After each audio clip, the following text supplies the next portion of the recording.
Hi, every nation, Southern Africa. Man, I have a story for you. In Daniel chapter 3, we read about three Jewish young men, Hananiah, Azariah, and Mishael, aka Shadrach, Meshach, and Abednego. They've been ripped from their homelands. They've been put into a dark place, and they stand up for God.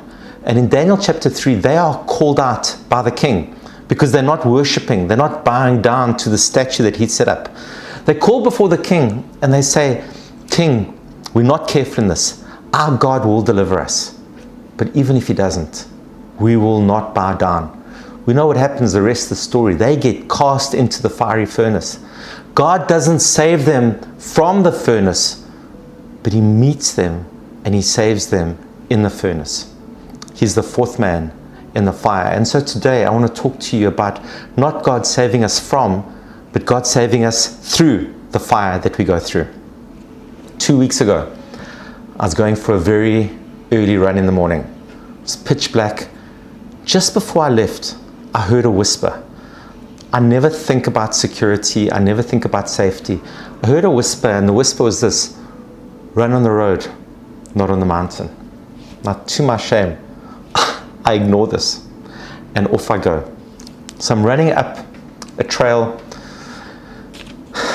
in Table Mountain, just below Tafelberg Road.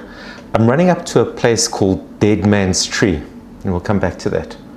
It's very dark. I've got a torch on, and I see three men in dark clothes jogging towards me, and they don't have torches. And I think that's strange, but it's about 2 or 3 seconds, and they're upon me. Two pass me by, and the other one just comes straight at me, and I see this glint of a knife. My friends, I was praying in the Spirit. Literally, I was praying in tongues. As he comes to me, I respond like instantly. We never had one conversation. They didn't even say one word to me because I moved so quickly. Two are behind me, one is in front of me. I fend the first one off and I run up the hill. Because I'm 61 and I don't know what they were, maybe 25 or 30, they catch me. And that was probably the scariest moment. I'm on my back and I'm fighting them off. But by God's grace, I managed to stand. So that's the second interaction. Now there's a deep cliff, like a donga, to my side. I just launched myself, kamikaze myself over it. It was the Lord that I thought to do that. So I go down, hurt my ankle a little bit. One guy comes after me. I managed to fight him off. Then I switch off my head torch. I briefly hide behind a tree. And then I think, no, not a good place. They'll find me. And then I run down to the stream. I cross over the stream, and like a little waterbokkie, I hide under the stream, and my heart is pumping. I'm looking, I'm listening. And for about 20 minutes, I'm just like hyped. But as I got there, and I'm sitting quietly watching, I decide to switch off my watch. I know it's ridiculous, like a Garmin Strava junkie. And I look down and I see that I've been stabbed. I didn't even feel it up to that point. Anyway, 20 minutes I wait. Sun starts to come up and I think it's time that I start moving. They're going to be able to see me if they're waiting, if they're looking for me, but also I'll be able to see them. So I get up, I see this piece of wood, massive club, I pick it up. I'm not looking to fight, but if they come, I'm ready for the fight. Off I go, I'm bundu bashing. When I find the trail, I then phone home, phone my family, one of the WhatsApp groups. James answers, and Nicola answers, and I say to them, "I'm fine, but please meet me at Deer Park. James, please meet me." So he says, "Fine." I want to time it so that I don't get there and have to wait in case the guys have gone ahead of me. I'm running like scenarios in my head. What could be happening? Maybe they're waiting for me. But I also don't want James to be there by himself. So I want to align this. As I'm going down, I come around a corner, and what do I see? This sweet old lady with like 5 dogs. So I say, "Tani, come with me. It's not so safe." So she turns. Next thing, 3 guys on bikes come. And I say to them, "Hey guys, watch out." But anyway, so we're all coming together. They were deeply considerate. They were so kind to me. We come around the next corner, and there's James. And James thinks this is funny that I've gathered the whole posse with me. Get to the car, get to the hospital, get stitches. I'm released straight away. That afternoon, the Berger, Nuus 24, contact me. It's a big newspaper in Cape Town and the online website. And they want to interview me.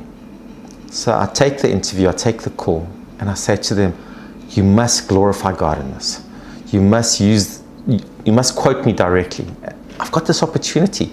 I was like, do I want to do the interview? They're going to put an article anyway, so let's do it to the glory of God. And I just spoke about how God delivered me. And they publish it. Next day, News 24 contacts me, the English version, and the same thing, but they want a different version, different picture. So I send them a picture of me in my Every Nation t-shirt. And likewise, I say to them, please glorify God. Now, I want to give you 3 learnings and 1 punchline from all of this. First learning, God speaks. God whispers to us. God spoke to me and God warned me. And me, to my shame and to my embarrassment, I didn't listen. We do well to reflect on what is the word of God to us. What is the whisper of the Holy Spirit? God was merciful to me. Even though I didn't listen to the whisper, He delivered me. But I'm so much more attentive to what God is saying and what is His whisper to me. Secondly, we all go through stuff. Sometimes it's dramatic and abrupt like this. But for all of you listening, or most of you, you're facing things. You're facing difficulties. You're facing challenges. This was an intense flash burn. Others of us face slow burn challenges. You've heard of the glass half full, glass half empty, and I always forget which one is which. But my friends, how do you frame what you're going through? How do you see what you're going through? In Philippians chapter 4, verse 8, Paul writes, he says, whatever is true, whatever is noble, whatever is right, whatever is pure, whatever is lovely, whatever is admirable, if anything is excellent or praiseworthy, think about such things. David and his mighty men, man, they must have been stabbed. They must have faced wounds. But they wrote Psalms and they glorified God. We all have a framing opportunity. What do we do in the face of trouble? What do we do in the face of stress? What do we do in the face of hardship? Do we focus on the negative? Do we look at our cuts, our bruises? Or do we say, but God has been good to me? I've chosen, and we all get to choose to frame this as God has delivered me. And am I traumatized? I don't think so. I've spoken to a few people and they didn't think so either, because I am focusing on the deliverance of God. So maybe you're a victim and maybe I was a victim, but that doesn't mean we have to carry a victim mindset. It doesn't mean we have to be brought down. I am choosing to meditate on the goodness of God, the redemption of God, the deliverance of God. Thirdly, I chose, and I'm grateful for this, and I'm not the hero of the story, God is the hero of the story. I chose to honor and glorify God in this situation.